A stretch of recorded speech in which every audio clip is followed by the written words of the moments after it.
නමස්කාර වේවා බුදුරුවනට සමදා බුදු හිමි සරණ යමි. නමස්කාර වේවා ධම්රුවනට සමදා සදහම් සරණ යමි. නමස්කාර වේවා සංඝරුවනට සමදා මහා සංඝ සරණ යමි. නමස්කාර වේවා තුනුරුවනට තිසරණ සරණ යමි. සාදු සාදු. පින්වත්නි, අපි ඉගෙන ගන්නේ මජ්ක්‍ධිම නිකායට අයිති දේශනාවක්. මේ දේශනාවේ නම අග්ගිවච්ඡගොත්ත සූත්‍රය. වච්ඡගොත්ත කියලා බුදුරජාණන් වහන්සේගේ කාලේ පිරිවැජියෙක් හිටියා. තාපසයෙක් හිටියා.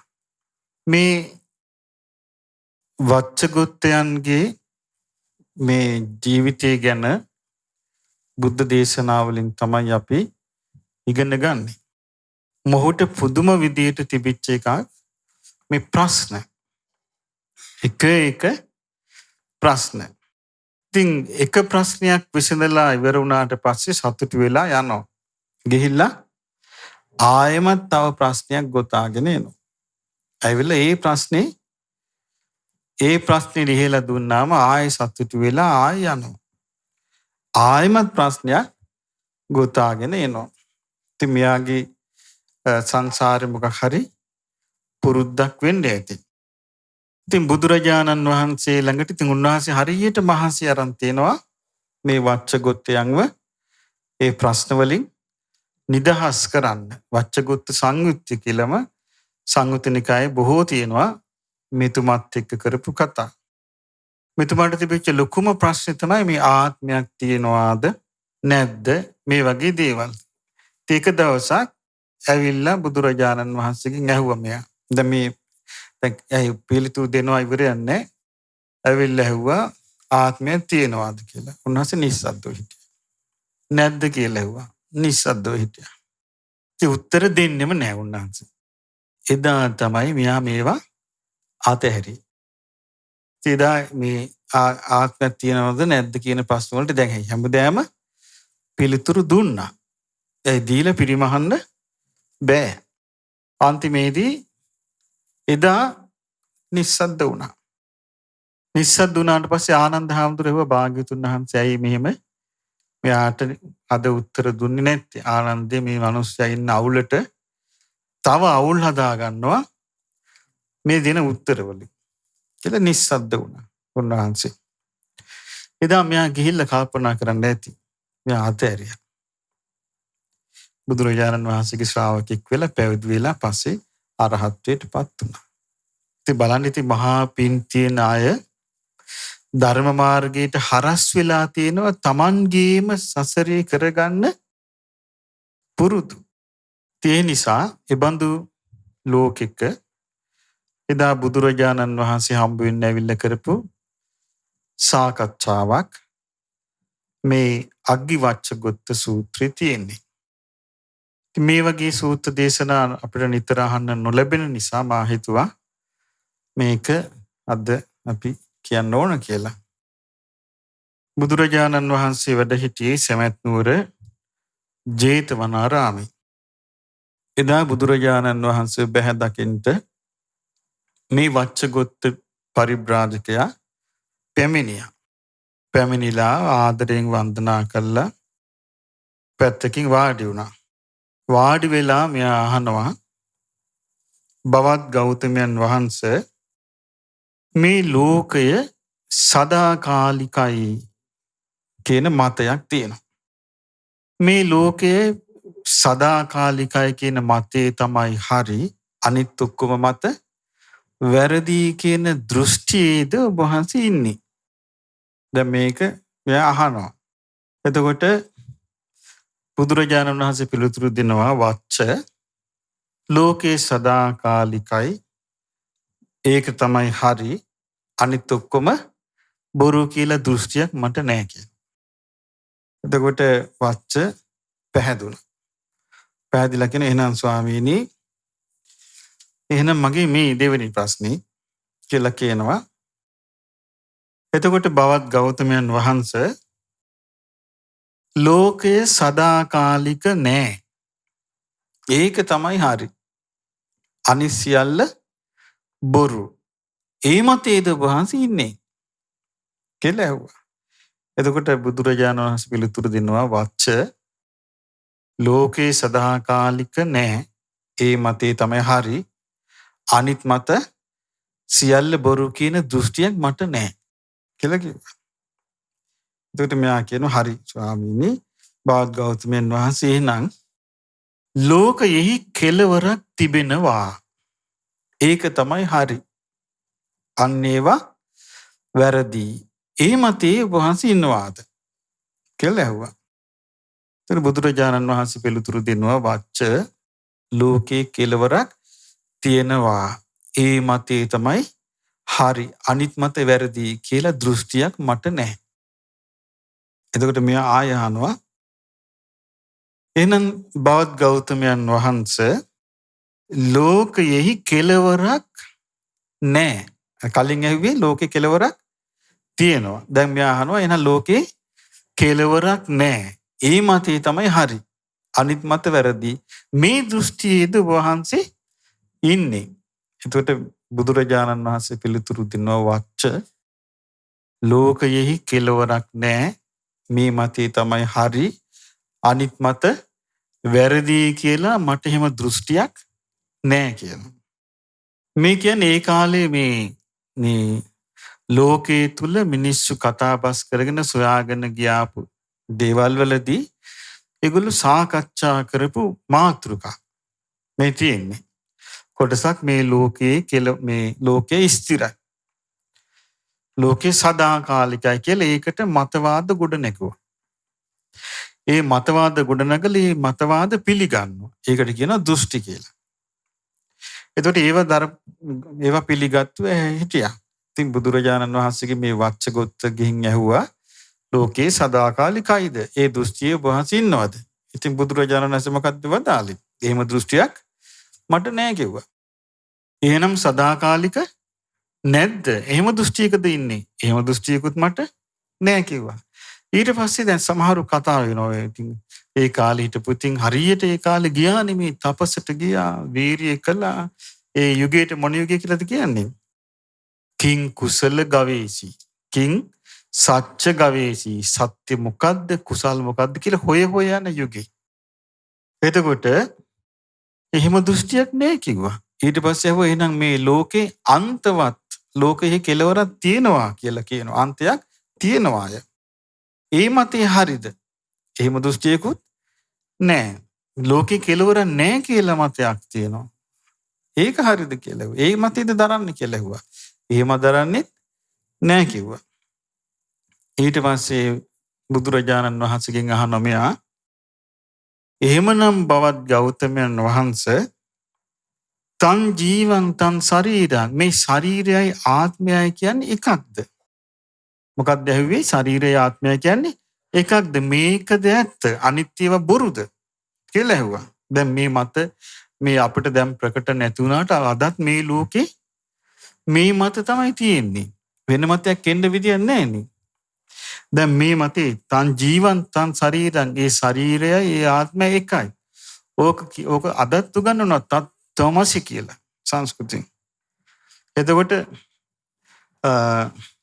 එහෙම එතකොට මේ වචානවා මේ ජීවයත් ආත්මයත් එකයිද? ඒ එකයි කියලා මතයක් තියෙනවා. අනිත් මත ඔක්කොම වැරදි කියන දෘෂ්ටියේද ඔබ වහන්සේ ඉන්නේ. එතකොට මේ බුදුරජාණන් වහන්සේ පිළිතුරු දෙනවා වච්ච එයයි ජීවය එයයි ආත්මය කියලා කියන අදහස තමයි හරි අනිත්‍ය බොරු කියලා දෘෂ්ටියක් මට නෑ කියන.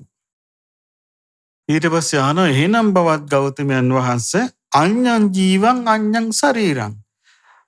ඔව් ආත්මය වෙනින් එකක් ශරීරය වෙනින් එකක් කියලා මතයක් තියෙනවා. එතකොට ඒක හරි අනිත්‍යව බොරු කියන ඒ දෘෂ්ටිය දෙන්නේ කියලා ඇහුවා. එතකොට බුදුරජාණන් වහන්සේ පිළිතුරු දෙනවා වච්ච ආත්මය අනිකක් ශරීරය තව එකක්. මේක තමයි හරි අන්සියල්ල බොරු කියලා දෘෂ්ටියක් මට නැහැ කියනවා. ඊට පස්සේ තවත් තිබුණා ඒ කාලේ තිබිච්ච ප්‍රශ්නයක් තථාගත ඒ කියන්නේ විමුක්තියට පත්වෙච්ච කෙනා උපදිනවද නැද්ද? ඒ ප්‍රශ්න ටික ඔන්න මෙයාගේ හිතට ආවා. මෙයා කියන එහෙනම් බවත් ගෞතමයන් වහන්සේ හෝති තථාගතු පරමරණ තථාගතයන් වහන්සේ මරණින් මත්තේ ඉන්නවාද? ඉන්න නැහැ. තථාගතයන් වහන්සේ මරණින් මත්තේ ඉන්නවා. ඒකයි හරි. අන්න ඒවා අන් අදහස් බොරු. මේ මතයේද ඔබ වහන්සේ ඉන්නේ. එතකොට බුදුරජාණන් වහන්සේ පිළිතුරු දෙනවා වච්චය තථාගතයන් වහන්සේ මරණින් මත්තේ ඉන්නවා. මේ මතේ තමයි හරි අනිත් මතේ බොරු කියන එක ඒක දෘෂ්ටියක්. ඒ දෘෂ්ටිය මට නැහැ. ඊට පස්සේ අහනවා නහෝති තථාගතෝ පරමරණ තථාගතයන් වහන්සේ මරණින් මත්තේ නැත. මරණින් මත්තේ නැත. මේක තමයි හරි. අනිත්‍යව බොරු කියන දෘෂ්ටියේද එහෙනම් ඉන්නේ. එතකොට බුදුරජාණන් වහන්සේ පිළිතුරු දෙනවා වච්ච තථාගතයන් වහන්සේ මරණින් මත්තේ නැත. මේක තමයි හරි. අනිත්‍යව බොරු කියන දෘෂ්ටියක් මට නැහැ. ඊට පස්සේ බුදුරජාණන් වහන්සේගෙන් අහනවා වච්ච එහෙමනම් බවත් ගෞතමයන් වහන්සේ හෝතිච නච හෝති තථාගතෝ පරමරණ තථාගතයන් වහන්සේ මරණින් මත්තේ සිටින්නේත් වෙයි නොසිටින්නේත් වෙයි. මේක තමයි හරි. අන්මත බොරු කියන මේ දෘෂ්ටියද ඉන්නේ. එතකොට බුදුරජාණන් වහන්සේ පිළිතුරු දෙනවා වච්චේ මං මේ දෘෂ්ටියෙත් නැහැ. ඊට පස්සේ වච්ච අහනවා එහෙමනම් බවත් ගෞතමයන් වහන්සේ නේව හෝති නහෝති තථාගතෝ පරමරණ තථාගතයන් වහන්සේ මරණින් මත්තේ නැත්තේය නැත්තේත් නැත. මේක තමයි හරි අන්මත බොරු. ඒ මතයේද ඉන්නේ කියලා වේ දෘෂ්ටියද? ඒ දෘෂ්ටිත් නැහැ කියලා. දැන් මෙයාගේ දෘෂ්ටි ටික අහලා ඉවර වුණා. දැන් ඒක දෘෂ්ටියකවත් ඒ මතයකවත් බුදුරජාණන් වහන්සේ නැහැ. ඉතින් මෙයාට හරි ප්‍රශ්නයක් ආවා දැන්. මොකද්ද දැන් මේ ඒ කාලේ හිටපු ශ්‍රමණ බ්‍රාහ්මණවරු අතර කවුරු ළඟට ගියත් මේ මතවලින් මොකක් හරි දෘෂ්ටියක තමයි යා ඉන්නේ. මොකක් හරි දෘෂ්ටියක ඉඳලා තමයි යා වාදයක් ගොඩනගන්නේ. මතයක් ගොඩනගන්නේ. අදහසක් කියන්නේ. දැන් මේ එකක්වත් නැහැ. අය අහන එකට කියනවා මේ දෘෂ්ටිය මට නැහැ කියලා. ඊට මෙයා කියනවා බවත් ගෞතමයන් වහන්සේ මං ඔබ වහන්සේගෙන් ඇහුවා ඉස්සල්ලාම ලෝකය සදාකාලිකයි මේක තමයි හරි අනිත්‍යව බොරු ඒ මතේ දරනවද කියලා. එතකොට ඔබ වහන්සේ පිළිතුරු දුන්නා එහෙම දෘෂ්ටියක් දරන්නේ නැහැ කියලා. ඊට පස්සේ මං ඔබ වහන්සේගෙන් ඇහුවා ලෝකේ සදාකාලික නැහැ ඒක තමයි හරි අන්මත බොරු ඒ දෘෂ්ටිය දරනවාද? ඒකටත් ඔබ වහන්සේ පිළිතුරු දුන්නා එහෙම දෘෂ්ටියක් මට නැහැ. ඊළඟට බෞද්ධ ගෞතමයන් වහන්සේ මම ඔබ වහන්සේගෙන් ඇහුවා ලෝකයේ කෙලවරක් තියෙනවා ඒක තමයි හරි අනිත් මත බොරු. ඒ දෘෂ්ටියද දරන්නේ. ඒකටත් පිළිතුරු දුන්නා එහෙම දෘෂ්ටියක් දරන්නේ නැහැ. ඊට පස්සේ මම ඔබ වහන්සේගෙන් ඇහුවා ලෝකයේ කෙලවරක් නැහැ. ඒක තමයි හරි අනිත් අදහස් බොරු. එහෙම දෘෂ්ටියක් දරනවද කියලා ඇහුවා. එතකොට ඔබ වහන්සේ ඒකටත් උත්තර දුන්නා මං එහෙම දෘෂ්ටියක් දරන්නේ නැහැ. ඊට පස්සේ වච්ච අහනවා එතකොට බවත් ගෞතමයන් වහන්සේ මං ඔබ වහන්සේගෙන් ඇහුවා ආත්මයයි ශරීරයයි එකයි. ඒක තමයි ඇත්ත, අනිත්‍යව බොරු. එහෙම දෘෂ්ටියක් දරනවාද කියලා. ඔබ වහන්සේ ඒකටත් උත්තර දුන්නා. ආත්මය ශරීරය එකයි කියන දෘෂ්ටියක් දරන්නේ නෑ කියලා. ඊට පස්සේ මම ඔබ වහන්සේගෙන් ඇහුවා ආත්මයේ වෙනින් එකක් ශරීරයේ වෙනින් එකක් මේක තමයි හරි අනිත්‍යව බොරු. ඉතින් ඒක එහෙම දෘෂ්ටියක් දරනවාද කියලා ඇහුවා. ඉතින් ඔබ වහන්සේ ඒකටත් පිළිතුරු දුන්නා. එහෙම දෘෂ්ටියක් දරන්නේ නෑ කියලා. ඊට පස්සේ බවත් ගෞතමයන් වහන්සේ මං ඇහුවා තථාගතයන් වහන්සේ මරණින් මත්තේ ඉන්නවා ඒක තමයි හරි අනිත්‍යව බොරු. ඒ දෘෂ්ටිය දරනවාද කියලා. ඔබ වහන්සේ ඒකටත් පිළිතුරු දුන්නා. මං එහෙම දෘෂ්ටියක් දරන්නේ නෑ කියලා. ඊට පස්සේ මං ඇහුවා තථාගතයන් වහන්සේ මරණින් මත්තේ නෑ. ඒක තමයි හරි අනිත්‍යව බොරු. එහෙම දෘෂ්ටියක්ද ඔබ වහන්සේ දරන්නේ? එතකොට ඔබ වහන්සේ ඒකටත් පිළිතුරු දුන්නා. මං එහෙම දෘෂ්ටියක් දරන්නේ නෑ. එතකොට තථාගතයන් වහන්සේ මරණින් මත්තේ ඉන්නවා නෑ. මේක තමයි හරි. අනිත්‍යව බොරු කියන එහෙම දෘෂ්ටියද දරන්නේ නෑ. මං ඒක දරන්නෙත් නෑ කිව්වා. ඊට පස්සේ ඇහුවා තථාගතයන් වහන්සේ මරණින් මත්තේ නෑ නැත්තිත් නෑ. මේක තමයි හරි අනිත් මත බොරු. මේ මතයේද දරන්නේ මේ මතෙත් නෑ කිව්වා. දැන් පින්වත්නි අපිට මේක අහගෙන ඉඳි අපිට නම් නිකන් මේක තේරෙන්නේ මොනවා වගේද? කිසි වැඩකට නෑ වගේ නිකන් අපබ්‍රංශ වගේ. එතකොට නමුත් එහෙම වුණාට ඒ කාලේ මේව තමයි හරියට එක තැන්වල තාපසවරු, ශ්‍රමණවරු, පරිබ්‍රාජකවරු, නිගණ්ඨවරු නානා පිරිස් එකතු වෙලා ඒගොල්ලන්ට තිබිච්ච මේ වාද මණ්ඩපවල තිබිච්ච මේ බොහෝම ගැඹුරු අදහස් කතා කරලා තියෙන්නේ මේ මත අල්ලගෙන තමයි. ඒ නිසා අපිට මේක වැඩක් නෑ වගේ පෙවුනට මේක ඒගොල්ලන්ට මේ වච්චට එහෙම මහා විශාල දෙයක් මේ. එතකොට එයාට හරි ප්‍රශ්නයක් ඇති වුණා. මොකද ඇයි මෙහෙම එක දෘෂ්ටියක්වත් නැත්තේ? ඊට පස්සේ එහෙම ඇහුවනේ දැන් ඔබ වහන්සේ මේ කොහොම නෑ කිව්වා දෘෂ්ටි නෑ කිව්වා. ඉතින් බුදුරජාණන් වහන්සේ වදාලා වච්ච ලෝකේ සදාකාලිකයි කියන මාතෘකාවට පැටලිලා ගියොත් මේක දෘෂ්ටියක් කිව්වා. ඕකත් එක්ක දෘෂ්ටි අවුලක් හට ගන්නවා කිව්වා. ඕක නිකන් දෘෂ්ටි කාන්තාරයක්. ඒ කියන්නේ දෘෂ්ටි වලින්ම පිරීලා එනවා. දෘෂ්ටි වලින්ම ගහන වෙනවා. මේ දෘෂ්ටි හුල් දෘෂ්ටි සැලෙනවා. මේ දෘෂ්ටි වලට බැඳෙනවා. ඊළඟට සදුක්ඛං සවිඝාතං සෞපායාසං සපරිලාහං මේක දුක් සහිත පීඩා සහිත වේදනා දෙන එකක් වෙනවා කිව්වා ඕක. දැන් අපි ගත්තොත් දැන් මේ ලෝකේ සදාකාලිකයි කියලා යම් මතයක ඉන්නවද කවුරු හරි ඒ මතේ ඉන්න එක්කෙනාට මේ ලෝකය අනිත්‍යයි නැසෙනවා වෙනසෙනවා කියන දෙයක් අහුනොත් එයා අහන්න කැමතිද? අහන්න කැමති නෑ. බුදුරජාණන් වහන්සේ දේශනා කරනවා දැන් සමහර දවස්වලට උන්වහන්සේ වඩිනවානේ දිව්‍ය ලෝක වලට වඩිනවා, බ්‍රහ්ම ලෝක වලට වඩිනවා. ඉතින් වැඩම කළා උන්වහන්සේ මේ අනිත්‍ය ස්වභාවය උන්වහන්සේ දේශනා කරනවා.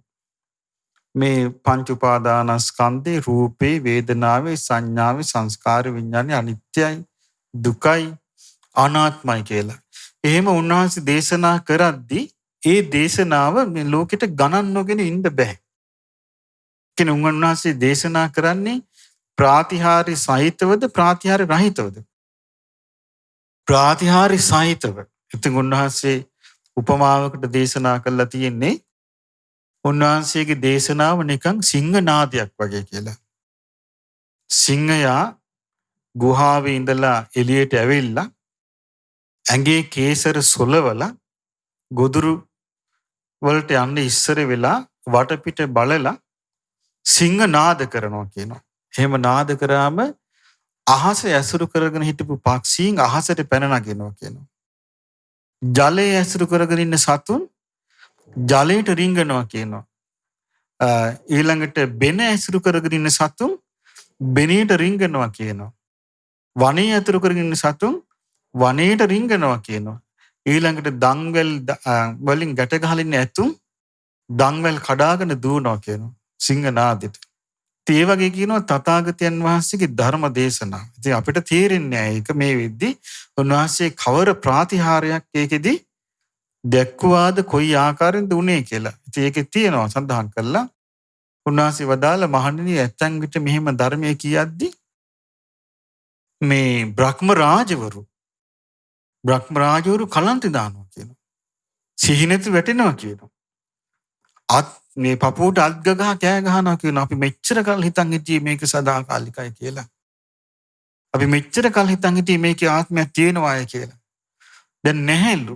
එතකොට බලන්න මේකේ කොච්චර අපිට තේරුම් නැති වුණාට දැන් අපි කාලයක් තිස්සේ මේක අනිත්‍යයි කියලා අහලා දුකයි කියලා අහලා අනාත්මයි කියලා අහලා අපිට මේකේ අමුත්තක් නෑ අපිට. නමුත් මේව නොවැසූ කෙනෙකුට එකපාරට හරි කම්පනයක් ඇති වෙනවා. ඒකයි බුදුරජාන් වහන්සේ වදාළේ වච්චය මේ ලෝකයේ සදාකාලිකයි කියන මතය සිටීම නිසා නොයෙක් විදිහේ ප්‍රශ්න ආරම්භ ඇති වෙනවා. නිබ්බිදාය කලකිරීමට හේතු වෙන්නේ නැහැ. විරාගාය නොවැල්මට හේතු වෙන්නේ නැහැ.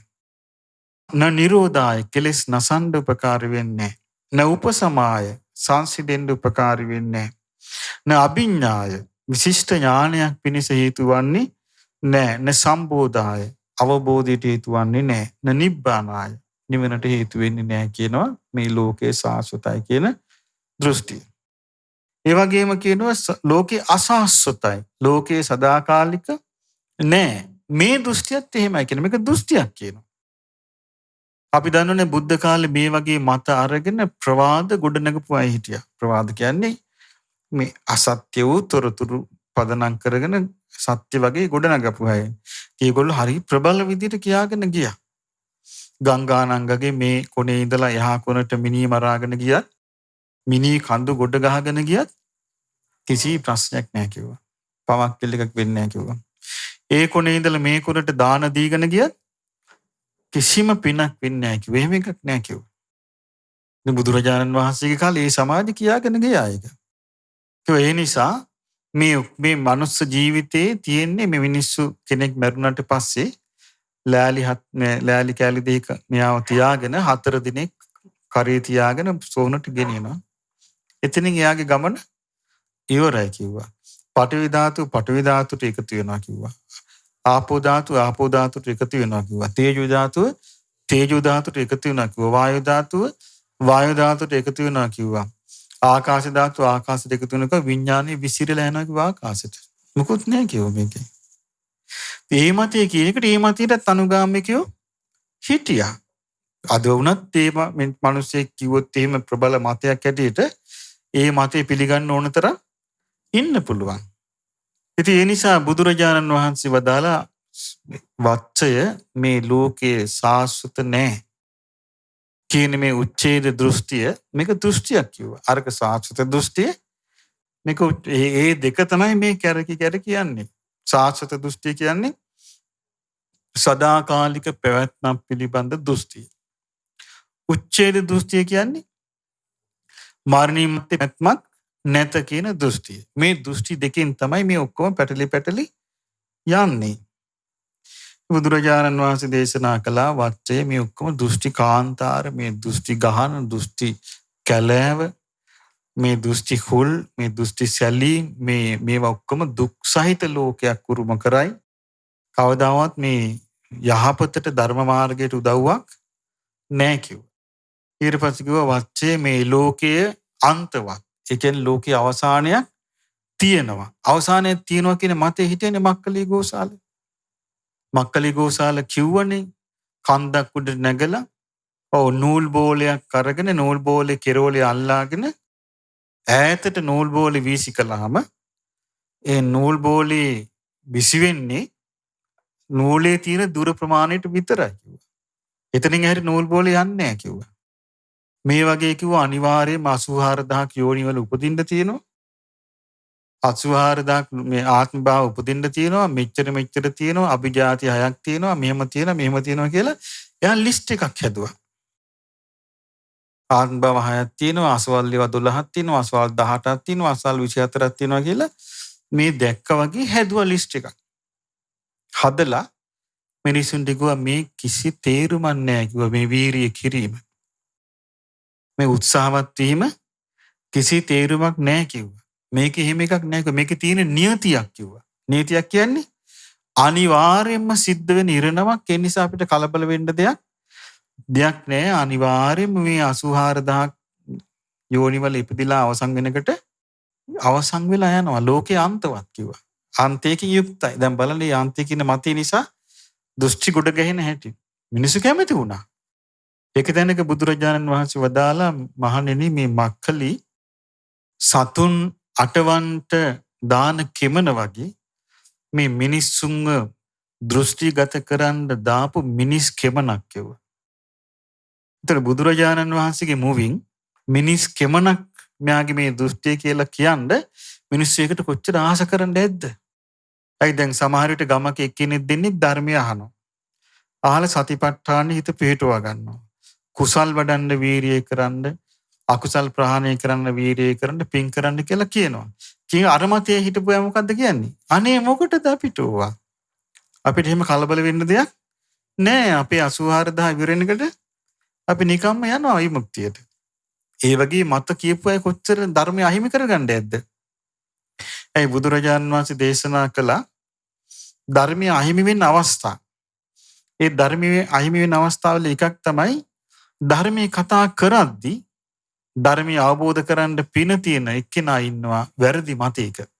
ඒ වැරදි මතයක සිටීම නිසා අර ධර්මයේ කරා යන්න. ඒ වගේ කොච්චරනම් ධර්මයේ අවබෝධ කරන්න පින තියෙන අය බුදුරජාණන් වහන්සේ වැඩ සිටිද්දී මේ දෘෂ්ටි නිසා ඒ ධර්ම මාර්ගය අහිමි කරගන්න ඇද්ද?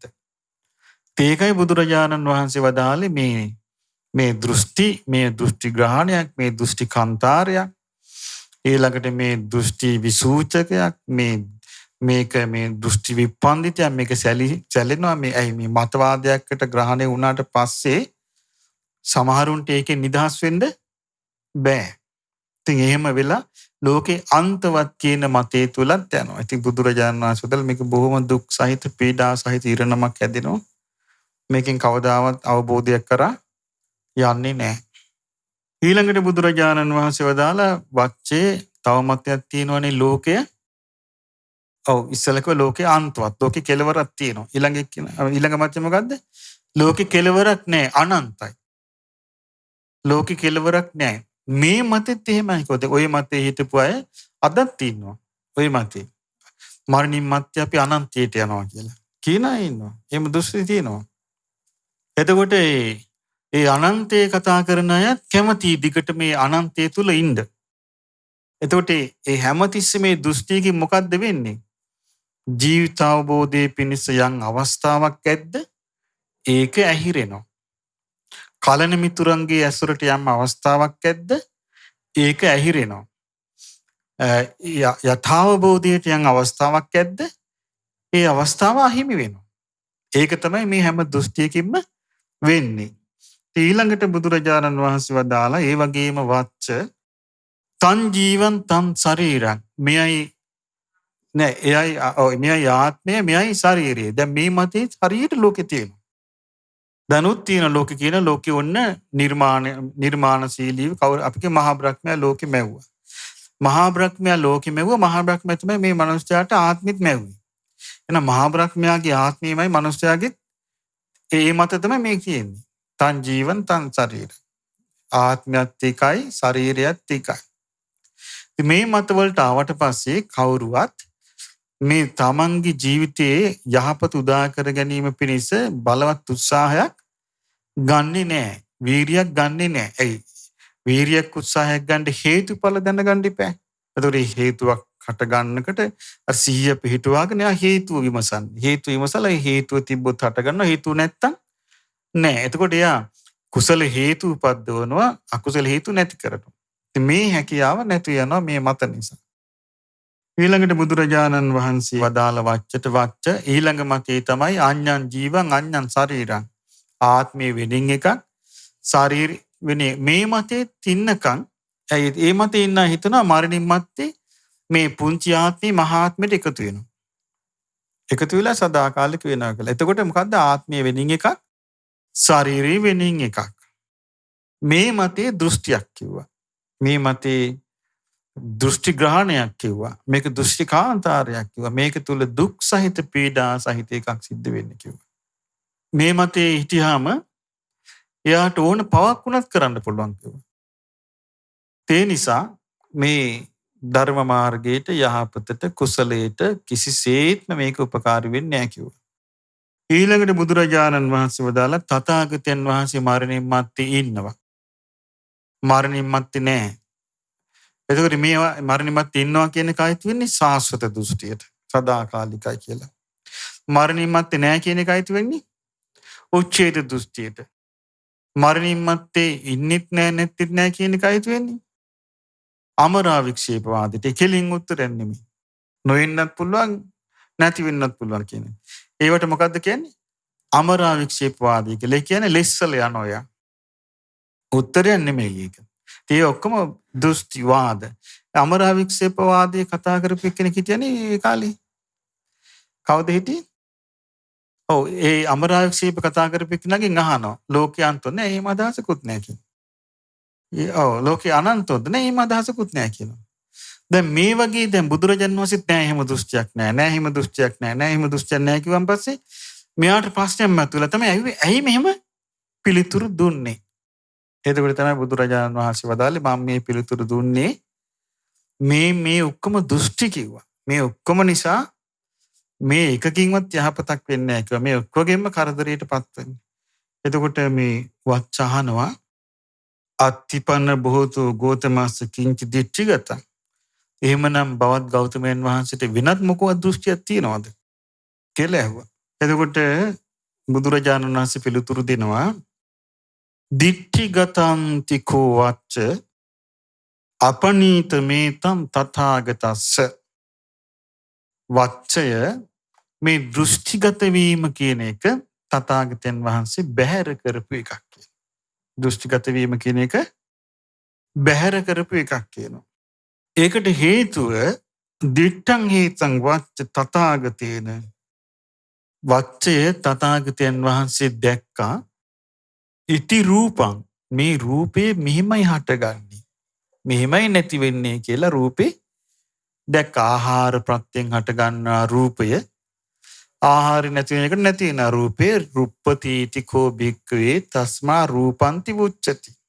මේ රූපය නැසී වෙනසී යන ස්වභාවයෙන් යුක්තයි කියලා මේ රූපය දැක්කා. ඒ වගේම මෙහෙමයි රූපය හටගන්නේ කියලා රූප සමුදය දැක්කා. රූප සමුදය අපි කතා කළේ අභිනන්දති අභිවදති අභිනන්දති අභිවදති අජ්ජෝසාය තිට්ඨති. රූපේ සතුටින් පිළිගන්නවා, ඒ ගැන කතා කරනවා, එයි බැස ගන්නවා. අජ්ජෝසාය තිට්ඨති. එතකොට මොකද වෙන්නේ? උප්පජ්ජති නන්දි ආසාව ඇති වෙනවා.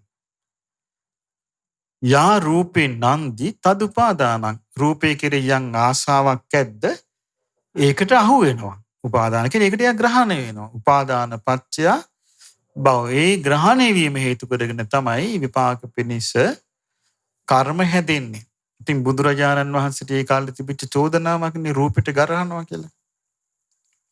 උන්වහන්සේ රූපේ ගැන කතා කළාම සමහරු අසතුට වුණා.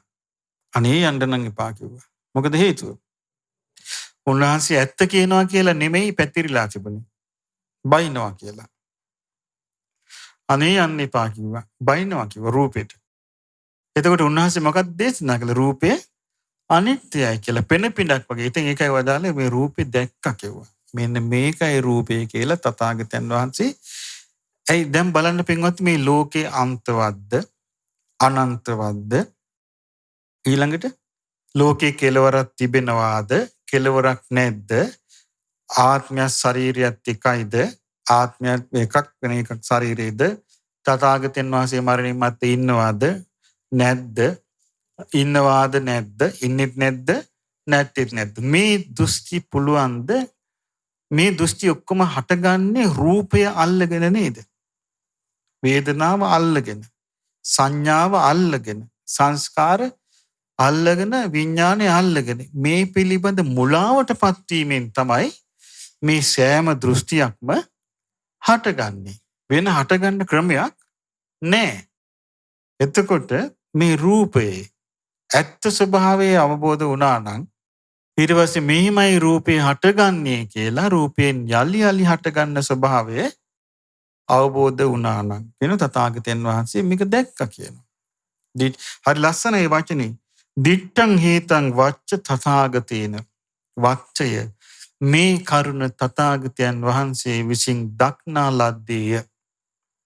මොකද දක්නා ලද්දේ? රූපේ යනු මෙයයි.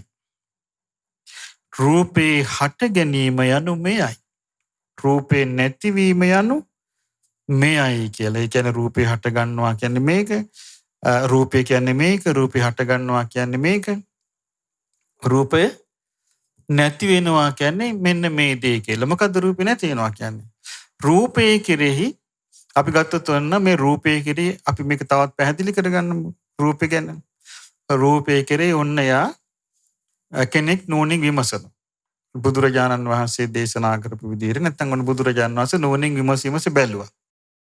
බලද්දි භාග්‍යවතුන් වහන්සේ දැක්කා මේ රූපේ පඨවි ධාතු වලින් හැදිලා තියෙනවා. ආපෝ ධාතුවෙන් හැදිලා තියෙනවා. තේජෝ ධාතුවෙන් හැදිලා තියෙනවා. වායු ධාතුවෙන් හැදිලා තියෙනවා. ආහාර වලින් පවතිනවා. ඉතින් භාග්‍යවතුන් වහන්සේ දැක්ක මේ රූපය නැවත නැවත පවතිනවා. නැවත නැවත හට ගන්නවා. එතකොට මේ නැවත නැවත හට ගන්න විදිහ දැන් අර නගර සූත්‍රය මතකද ඔබට? බුදුරජාණන් වහන්සේ දේශනා කරනවා මහණෙනි අවබෝධ නොකොට සිටියදීම බෝධිසත්ව කාලේ උන්වහන්සේ විමසා බැලුවා මේ ලෝකෙදියා දුක්ඛං වතායන් ලෝකෝ ආපන්නෝ මේ ලෝක සත්වයා දුකටපත් වෙලා තියෙනවා ජායතිත ජීයතිච මියතිච තවතිච උපපද්දචිත මේ උපදිනවා දිරනවා මැරෙනවා චුත වෙනවා යලි උපදිනවා අතච පනිමස්සීමාස දුක්ඛස නිස්සරණං නප්පජානාති ජරා මරණස්ස. නමුත් මේ ලෝකයාට මේ ජරා මරණ සහිත මේ දුකෙන් ඈතර වීමක් ගැන දන්නේ කියනවා. ආයමත් මිනිසයන් නැත්නම් සත්වයන් විසඳුමක් හොයන්නේ උපතකමයි. විසඳුමක් හොයන්නේ ඉපදීමකින්මයි. එතකොට ඉපදීමක් යම් තැනකදී එතන තියෙන්නේ පංච උපාදානස්කන්ධයක්.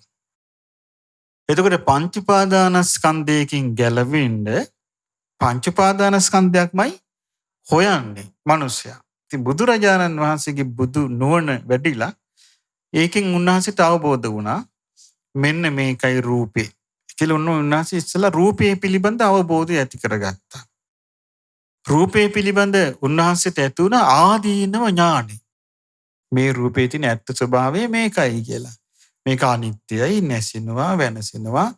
උන්වහන්සේට ආදීනව ඥානෙ වැටු කොච්චර ආදීන ඥානයක් උන්වහන්සේට තිබ්බද කියන්නේ උන්වහන්සේට ඒ ගැන කොයිතරම් ප්‍රබල අවබෝධයක් තිබ්බද කියන්නේ අනාගාමි ඵලයටපත් භික්ෂුන් වහන්සේ නමක් වීරිය නොකර හිටියා. මත්තේ ආශ්‍රවක්ෂේකර ඥානයේ පිනිස වීරිය නොකර හිටියා. බුදුරජාණන් වහන්සේ ඇයි භික්ෂුව වීරිය කරන්නේ නැත්නම් අනේ ස්වාමිනී මං කල්පනා කළා බ්‍රහ්ම ලෝකෙ ගිහිල්ලා මේ ඊතුරු මාර්ගේ දියුණු කර ගන්නවා. බ්‍රහ්ම ලෝකේ නරක තැනක්ද? නෑ. බුදුරජාණන් වහන්සේ දුටුවා මේ භික්ෂුන් වහන්සේට නිකලස් වීමේ පුණ්‍ය සංස්කාර තියෙනවා. පුණ්‍ය බලය තියෙනවා මාර්ගය සම්පූර්ණේ වඩා ගන්න. ඒක නැවතිලා තියෙන්නේ මේ අදහස නිසා. බුදුරජාණන් වහන්සේ වදාලා භික්ෂුව ඇසපිය හෙළන මොහොතක්වත් ආයි ඉපදීම නම් මං වර්ණනා කරන්නේ නැහැ කිව්වා. අසුචි ටිකක් තිබ්බත් තුන් උපමාව. අසුචි ටිකක් තිබ්බත් ගඳේ වෙනසක් නැහැ කිව්වා. රුධිරේ ටිකක් තිබ්බත් ගඳේ වෙනසක් නැහැ කිව්වා. සෙම සැරවල ටිකක් තිබ්බත් ගඳේ වෙනසක් නැහැ කිව්වා. ඒ නිසා යම් තැනක උපන්න නම් දුකේ වෙනසක් නැහැ කිව්වා. බලන්න උන්වහන්සේට කොච්චර අවබෝධයක්ද මේ රූපය පිළිබඳ, වේදනාව පිළිබඳ, සංඥා සංස්කාර විඥාන ගැන. ඉතින් උන්වහන්සේ දැක්කා මේ රූපය කෙරෙහි ආදීනවය තේරෙන්නේ නැති නිසා ආස්වාදයේ බැසගන්න නිසා තමයි මේ සිදුවීම් මාලාව නොකඩවා සිද්ධ වෙන්නේ. ආස්වාදයෙන් බැසගන්න හේතු වෙන්නේ අර රටාව. මොකද්ද? අභිවදති, අභිනන්දති, අභිවදති, අජ්ජෝසා චිත්තති. අභිනන්දති කියන්නේ සතුටින් පිළිගන්නවා. අභිවදති කියන්නේ අගය කරනවා. අජ්ජෝසා චිත්තති කියන්නේ ඒකයි හිත බැස ගන්නවා.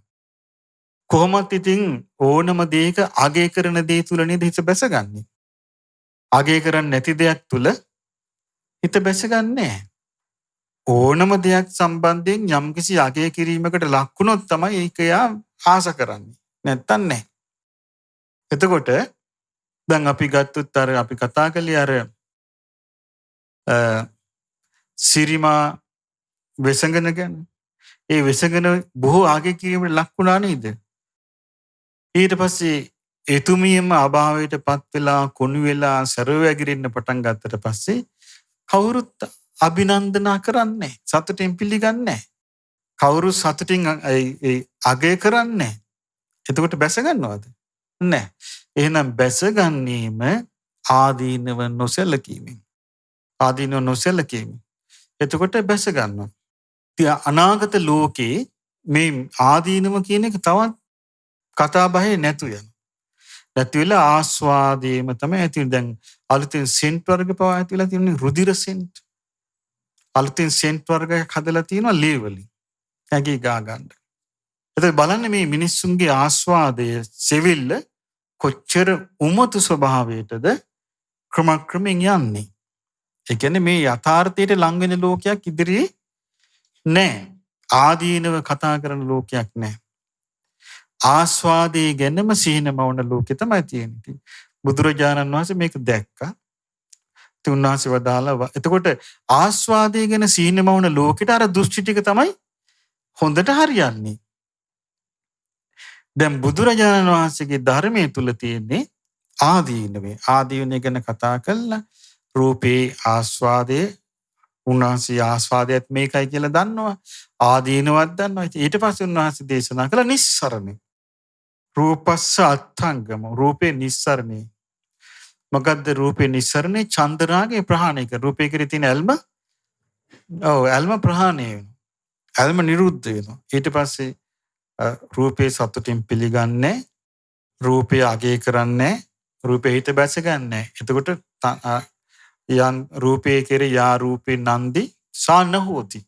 රූපේ කෙරේ යන් ආස්වාදයක් හටගන්න ස්වභාවයක් ඒක නැහැ. එතකොට රූපේ කෙරේ නැති වුණාට පස්සේ උපාදාන ඇති වෙන්නේ. උපාදාන නැත්තම් භවයක් නැහැ. භවයක් නැත්තම් ජාති ජරා මරණ මුකුත් නැහැ. බුදුරජාණන් වහන්සේ වදාළ මෙන්න මෙහෙමයි වච්ච මම මේක දැක්කා කිව්වා. මම මේ රූපේ යථා ස්වභාවය දැක්කා. රූපේ හටගන්නේ මෙහෙමයි කියලා දැක්කා. රූපේ නිරුද්ධ වීම දැක්කා. ඊට පස්සේ බුදුරජාණන් වහන්සේ වදාලා වච්ච මම දැක්කා වේදනාව මේකයි කියලා. මොකද හේතුව දැන් ওই දෘෂ්ටි ඔක්කොම හටගන්නේ මෙතනින් තමයි. මම දැක්කකෝ වේදනාව. වේදනාව කිව්වේ විඳීම. මේ ලෝකේ සැප විඳීම තියෙනවා, දුක් විඳීම තියෙනවා, උපේක්ෂා වේදනා තියෙනවා. දැන් සාමාන්‍ය ලෝකේ දැන් අපි ගත්තොත් සාමාන්‍ය ලෝකේ අපි යමක් කාලා බීලා යමක් ඇඳලා වටපිට යමක් බලලා යම්කිසි විඳීමක් ලබනවා නම් සතුටක් ඒක මොන වේදනාවද? සාමිස සුඛ වේදනා. යම්කිසි දෙයකින් අපිට දුකක් ලැබෙනවා නම් ඉබඳු පාරිසරික වශයෙන් සාමිස දුක් වේදනා. දැන් බුදුරජාණන් වහන්සේ ඒකේ තියෙන සැපේවත් අගය කළේ නැහැ. උන්වහන්සේ සැප වේදනාව කියන එක සමහර තැන්වල පනවලා තියෙන්නේ ධානයේට. ධානය තුල තියෙන සැපේටම උන්වහන්සේ අගය කළේ. අනිස්සප අගය කළේ. එක තැනක දේශනා කරලා තියෙනවා මහණෙනි මේ නිදුකින් සුවසේ සමාධියක් ධානයක් කෙනෙකුට හටගන්නේ නැත්තම් ඔය බාහිර සත්කාර සම්මාන ලාභ සත්කාර වලට ආස කරයි කියලා. ඒක දැනක උන්වහන්සේ නින්ද ගැනත් කියනවා එහෙම. මහණෙනි නිදුකින් සුවසේ මේ සමාධි සැපයක් නැත්තම් නින්දට ආස කරයි කියනවා. ඒ කියන්නේ එතකොට අපිට පේන්නේ මොකද්ද? මේකේ තියෙන්නේ සැපේ කොතනද තියෙන්නේ කියන එක. අපිට හොයාගන්න තේරෙන්නේ නැහැ හේතු. අපි සැපේ කියන එක හැමතිස්සෙම දකින්නේ මොනවා හරි දිලා දැකලා. මොනවා හරි යමක් කාලා. මොකක් හරි ඇඳලා. ඉන්න තැන පිළිවෙලකට හදාගෙන අපි සැපේ දකින්න හැමතිස්සෙම ගොරෝසු එකක්. ගෝලාරික එකක්. අපි දකින්නේ නිකම් මේ පස්වෙලා යන සැපයක්. බුදුරජාණන් වහන්සේ සැපේ හැටියට දැක්කේ කාමයන්ගෙන් වෙන්ව, අකුසලයන්ගෙන් වෙන්ව, චිත්ත ඒකාග්‍රතාවයෙන් යුක්තව මානසිකව විඳ ඉන්න සැපයක්. ඒ නිසා දැන් උන්වහන්සේ මේ වේදනාව ගැන හොඳට දන්නවා. සැප වේදනාවක් දන්නවා, දුක් වේදනාවක් දන්නවා, උපේක්ෂා වේදනාවක් දන්නවා. ස්පර්ශයේ ප්‍රත්‍යයෙන් වේදනාව හටගන්න හැටි උන්වහන්සේ දන්නවා. උන්වහන්සේ දකිනවා. ඒ වගේම උන්වහන්සේ දකිනවා මේ වේදනාව යලි යලි හටගන්න හේතු වෙන කාරණේ. වේදනාව යලි යලි හටගන්න මොකක්ද හේතු වෙන්නේ? වේදනං අභිනන්දති අභිවදති. අද්දෝස වේදනාව සතුටින් පිළිගත්තා, සතුටින් ගුණ කිව්වා, ඒකේ හිත බැසගත්තා.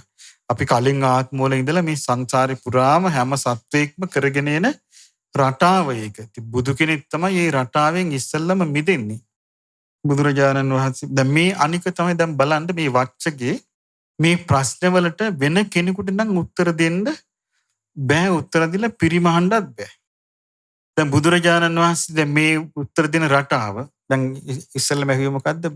එහෙනම් බවත් ගෞතමයන් වහන්සේ ඔබ වහන්සේට වෙනත් මොකවත් දෘෂ්ටියක් තියනවාද?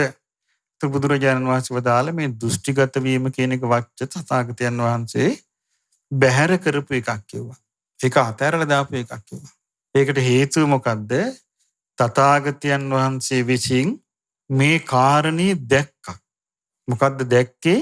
මෙහිමයි රූපේ හටගන්නේ. මේකයි රූපේ. මෙහිමයි රූපේ හටගන්නේ. මෙහිමයි රූපේ නැතිවන්නේ. මේකයි විඳීම. මේකයි සැප විඳීම. මෙහෙම දුක් විඳීම.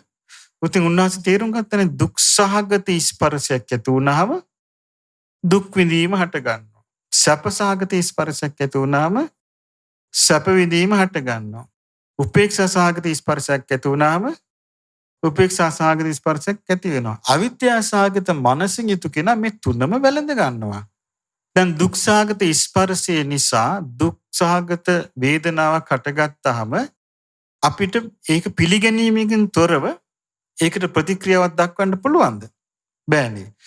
අපිට ස්පර්ශය කෙරෙහි තෘෂ්ණාවක් නැත්තම්, ස්පර්ශය කෙරෙහි මුලාවක් නැත්තම්, ස්පර්ශය නිසා දුක් සහගත ස්පර්ශයකින් දුස්සහගත වේදනාවක් හටගන්නවා දැක්කොත් එහෙනම් එයා දකින්න තියෙන අනිත්‍යයක් විතරයි. නමුත් අනිත් කෙනා සාමාන්‍ය ලෝකේ අපි හැමෝම දුක්ඛාගත ස්පර්ශයකින් දුක්ඛාගත වේදනාව හටගත්තොත් අපි කරන්නේ දුක්ඛාගත ස්පර්ශයෙන් දුක්ඛාගත වේදනාවක් හටගත්තා කියන එක ගැන අපිට සිහිය නැහැ. වෙන නෝනක් නැහැ. අපි දන්නේ මට වේදනාවක් හටගත්තා. එතන මට දුක් වේදනාවක් හටගත්තා කියලා. මට දුකක් හටගත්තා. මට කනගාටුවක් හටගත්තා. මට ශෝකයක් හටගත්තා. මට වේදනාවක් හටගත්තා කියලා අපි ඔක්කොම මම කියලා ඔක්කොම බාර ගන්නවා. ඒ මම කියලා බාරගන්නේ අපි සතියෙන් තොරයි නේද? එතකොට සතියෙනුත් තොරයි, නෝනිනුත් තොරයි, වීරියනුත් තොරයි, අවබෝධයනුත් තොරයි. එතකොට අපිට මේක හොයාගන්න බෑ. බුදුරජාණන් වහන්සේ හොඳට දැක්කා මේක. අපි ගත්ත තුන සතුට ඇති වෙනවා අපිට. සතුටක් ඇති වෙන්න හේතු වෙන්නේ මොකද්ද? සැප සහගත ස්පර්ශයකින් තමයි සුඛ වේදනාව හටගන්නේ. සැප සහගත ස්පර්ශයකින් සුඛ වේදනාව හටගත්තාම මේ සැප විඳීම හටගත්තේ සැප සහගත ස්පර්ශයෙන් කියන කාරණේ අපි දන්නේ නැත්නම් අපි මොකද්ද? මට සතුටුයි, මට හරි සන්තෝෂයි, මට ප්‍රීතියි, මම හරි සතුටින් ඉන්නවා කියලා අපි අර ඔක්කොම කාගේ මල්ලට දාගන්නේ? මගේ මල්ලට දාගන්න. ඒ සියල්ලම එතකොට මගේ කියලා කිව්වම මොකද? අභිනන්දති. සතුටින් පිළිගත්තා. අභිවදති. ඒ අගේ කළා. අද්දෝසායතිට දෙක බැසගත්තා. දුකත් එහෙමයි. සතුටින් පිළිගන්නවා. අගේ කරනවා. ඉතින් බැස ගන්න නිසා අනේ ඇයි මට මෙහෙම වේදනා? ඇයි මට මෙහෙම රිදෙන්නේ? ඇයි මෙහෙම උනේ කී මේ වැළඳ ගැනීමෙන් තොරව කියන්න පුළුවන්ද? බෑනේ. එතකොට බුදුරජාණන් වහන්සේ දේශනා කරන මේ රටාව තුල දුකේ පැවැත්ම හැදෙනවා. කොහොමද මේ විඳීමේ පැවැත්ම හැදෙන්නේ? වේදනා පිළිගන්නවා, අගය කරනවා, සතුටින් වැළඳ ගන්නවා. එතකොට උපජ්ජති නන්දි. ආස්වාදයෙන් සතුට වීම කියන එක හට ගන්නවා. එතකොට මොකද වෙන්නේ? ඔව්. යම් විඳීමක් කෙරෙහි යම් ආස්වාදයෙන් ඇලීමක් ඇද්ද තදුපාදානං. ඒක තමයි එතන තියෙන උපාදානේ. උපාදානේ හේතු කොටගෙන ඊට පස්සේ විපාක පිණිස කර්ම හැදෙනවා. හැදුනාම පස්සේ ඉතින් ආය ජරා මරණ ලෝකෙට තමයි ඉපදී යන්නේ. ඉතින් බුදුරජාණන් වහන්සේ වදාලා මේක දැක්කා කිව්වා. ඊළඟට බුදුරජාණන් වහන්සේ වදාලා ඒ වගේම දැක්කා කිව්වා. මේක සංඥාවයි කියලා සංඥාව දැක්කා. ඊළඟට සංඥාව හටගන්නේ මෙහෙමයි කියලා දැක්කා. සංඥාව නිරුද්ධ වීම දැක්ක. උන්වහන්සේ එක තැනක දේශනා කරන ඔබට මතකද? මේ ලෝකෙ ගැන කියද්දී උන්වහන්සේ දේශනා කරනවා මේ ලෝකයේ තියෙන චිත්‍ර ගැන. උන්වහන්සේ දේශනා කරනවා මේ නති කාමානි යානි චිත්‍රානි ලෝකේ. මේ ලෝකේ තියෙනවා නම් බාහිර රූප මේවැ කාමේ නෑ කිව්වා. සංකප්ප රාගෝ පුරිසස්ස කාමා. මේ පුරුෂයාගේ කාමය සංකල්පීය රාගයක්. සංකල්පීය රාගයක් කියන්නේ මනසේ මනෝමය වශයෙන් මේක හටගන්නේ. මේ බාහිර එකක් නෑ කියනවා. තත්තේව රූපානි තිට්ඨන්ති ලෝකේ. මේ රූප මේ ලෝකෙ හැමම තියෙනවා. මනෝමය වශයෙන් ඒක හටගන්නේ සංකල්ප රාගේ. ඒ සංකල්ප රාගේ හටගන්නකොට මොකද වෙන්නේ? ඒකෙන් තමයි මෙයාට මේ අර්බුදේ සම්පූර්ණයෙන් හටගන්නේ. එක තැනක බුදුරජාණන් වහන්සේ විස්තර කරනවා මහණෙනි පුරුෂයෙකුට හම්බ වෙනවා නොඑක් පාට වර්ග. රතු පාට, කහ පාට, සුදු පාට, නිල් පාට, කොළ පාට ආදී පාට වර්ග. පෝරු ලෑල්ලක් හම්බ වෙනවා. මෙයා මේ පෝරු ලෑල්ලේ හෝ බිත්තියේ හෝ ස්ත්‍රී රූපයක් හෝ පුරුෂ රූපයක් අඳිනවා. ඊට පස්සේ පිටස්තර කාටවත් බිත්තිය පේන්නේ නැහැ. ඒ හැමෝටම පේන්නේ මොකද්ද? අර රූපේ. ඒ වගේ කියනවා මේ අපි මේවට බැඳිලා යන්නේ. එතකොට මේ සංකල්ප රාගකින් යන්නේ. එතකොට සංකල්ප රාගකින් යනකොට මේ තමන්ගේ බලන විදියට තමයි පේන්නේ. බුදුරජාණන් වහන්සේ දේශනා කරන මේ සංඥාව උන්වහන්සේ අවබෝධ කළා. සංඥාව අවබෝධ කළා. උන්වහන්සේ සංඥාව අවබෝධ කළා මොකක් වගේද? මිරිගුවක් වගේ කිව්වා. මිරිගුව කියන එක නැති දෙයක් ඇත්ත තියෙනවා වගේ පේනවා. නැති දෙයක් තියෙනවා වගේ පේනවා. එතකොට ඒ වගේ බුදුරජාණන් වහන්සේ මේ සංඥාව ගැන තීරුවේ. උන්වහන්සේ පෙන්වනවා මේ රූප සංඥා, සද්ද තණ්හා, සද්ද සංඥා, ගන්ධ සංඥා, රස සංඥා, පොට්ටබ්බ සංඥා, ධම්ම සංඥා. මේ සංඥාවල් අවබෝධ කළා කිව්වා. මේ සංඥාවල් කෙරෙහි හිත බැසගෙන මේක අගය කරලා ඒ කෙරෙහි හිත පිහිටුවාගෙන වාසය කිරීම නිසා තමයි ආයමත් මේකට බැඳිලා මේ උපාදාන පත්‍ය භවෝ භව පත්‍ය ජාති මේ වැඩ පිළිවෙලට යන්නේ. ඒක තමයි කියනවා සංඥාවේ හට ගැනීම. සංඥාවේ නිරෝධය මොකද්ද? සංඥාව කෙරෙහි අවබෝධයක් ඇති වෙලා සංඥාව කෙරෙහි ඇල්ම දුරු වුණා නම් සංඥාව පිළිගන්නේ නැහැ නේ. සංඥාව පිළිගන්නේ නැහැ නේ. පිළිගන්නේ නැත්තම් කිසි දෙයක් කරන්න බෑ කාටවත්. දැන් ලෝකේ මොන සංඥාවල් ආවත් ඒ සංඥාවත් පිළිගන්නේ නැත්තම් මොකද්ද මනසේ ස්වභාවය? මනසේ ස්වභාවය නිලුම්පතක් වගේ. ඇයි නෙළුම්පතට දිය බින්ද දැම්ම කියලා ඒ දිය බින්දුව නෙළුම්පතේ උරා ගන්නෑ. ඒක රූරා වැටෙනවා. ඒ වගේ තමයි නොපිලිගන්නවා නම් හිතේ ස්වභාවය. එතකොට බුදුරජාණන් වහන්සේ වදාලා මේ අනබිනන්දති, අනබිවදති, අනුජ්ජාසාය, අනජ්ජෝසාය තිට්ඨති. එතකොට පිළිගන්නේ නැහැ, අගය කරන්නේ නැහැ, හිත බැසගන්නේ. එතකොට නන්දි හටගන්නේ නැහැ. එතකොට උපාදාන නැහැ. භව නැහැ. එතකොට සංඥාවෙන් නිදහස්. දැන් මේක හොඳට 100න් අහගන්න ඕනේ කාරණාවක් නිසා මම ඔබට මේ විස්තර කරන්නේ. දැන් මේ බුදුරජාණන් වහන්සේ විස්තර කරන්නේ මේ රහතන් වහන්සේ ගැන. බුදුරජාණන් වහන්සේ ප්‍රදාන මොකද්ද මේ වච්ච තථාගතයන් වහන්සේ මේ කාරණේ දැක්කා. මොකද්ද දැක්කේ? මේක රූපේ. රූපේ හටගන්නේ මෙහිමයි. රූපේ නිරුද්ධ වෙන්නේ මෙහිමයි. එහෙම දැක්කනම් රහත්නේ. නිකලෙස්. මේක වේදනාව කියන්නේ මේක. වේදනාව හටගන්නේ මෙහිමයි. වේදනාවගේ සම්භවය වේදනාව නිරුද්ධ වන්නේ මෙහිමයි. මෙහෙමයි සංඥාව හටගන්නේ මේ ආකාරයට සංඥා නිරුද්ධ වෙන්නේ මේ ආකාරයට කියලා දැක්කනම් එතනින් දැන් ඉතුරු වෙන්නේ කෙලස් තියෙයිද? නැහැ. ඊළඟට බුදුරජාණන් වහන්සේ විස්තර කරලා මේව සංස්කාර. සංස්කාර කියලා උන්වහන්සේ විස්තර කරන්නේ පංච උපාදානස්කන්ධයේදී බොහෝ විට චේතනා. උන්වහන්සේ සංස්කාර විවිධ විදිහට තෝරලා තියෙනවා.